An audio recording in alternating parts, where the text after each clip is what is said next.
How do you ensure pupils' voices feel heard at Westbourne? Okay, for me, this is very much about school culture. And I feel that we're lucky at Westbourne where we have a school culture which is open, inclusive, and where we're willing to listen. We do this through a number of different mechanisms, such as half-termly wellbeing surveys, through our junior and senior school councils.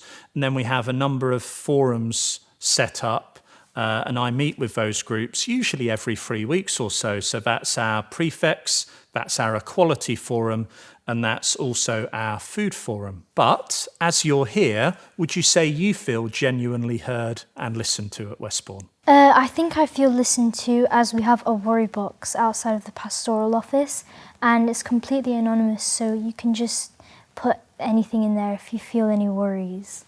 I feel like I'm heard in the school because I came to student council with an option, say we need more engineering taster sessions for GCSEs, and you heard that, and now we have more taster sessions.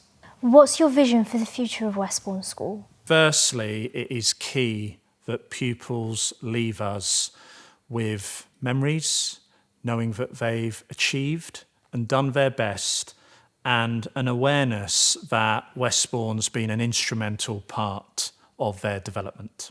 More tangibly, my vision for Westbourne School is that we continue to grow, that we're celebrated for our academic success as a non-selective school, and that we continue to develop our world-class learning opportunities. Can you share a memorable moment that you've had with Westbourne pupils? There are a number that are springing to mind here, but in terms of a few standouts, I would mention our intergenerational tea dance.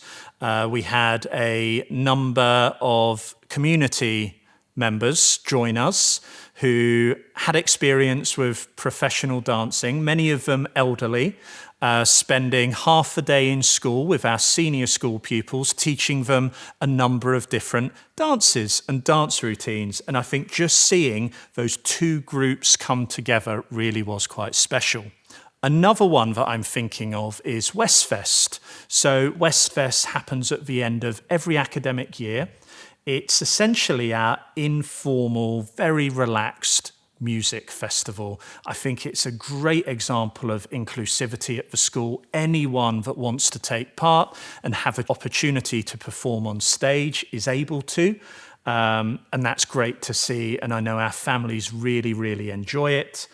And then I can't not mention our remembrance service.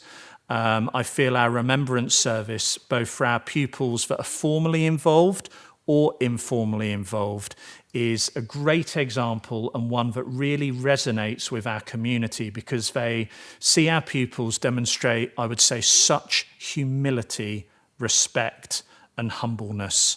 And experiencing this over the last year, it made me really, really proud to be your head teacher. Now, thinking of those events, I know that you two in particular were both involved in Westfest last year, weren't you? Yeah. We both performed in Westfest. How did you find it? It was really fun and the crowd is just really supportive. Amazing. And what did you both perform? I sung Fly Me to the Moon. And I played guitar for Get Lucky by Daft Punk. Brilliant. And I really remember that performance as well. Really enjoyed it. No, thank you both. How do you prepare pupils for life beyond Westbourne?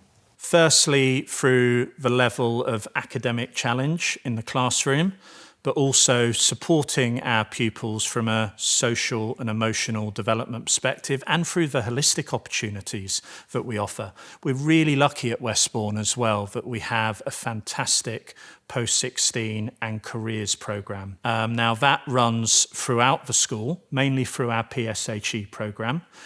We also have our online platform Unifrog, which allows our pupils to engage from a young and early age with what interests them and where their capabilities lie. Then, nearer the end of our senior school journey, our pupils every week in Year 11 are visited by post-16 providers in and around Sheffield, and they have an explicit opportunity to learn what environment would best suit them and their individual needs when they move on and look at sixth form or college provision or maybe more vocational opportunities. It's worth noting as well that we have a fantastic post-16 and a careers fair running each year as well. So there's lots of opportunities to get to know what works for you.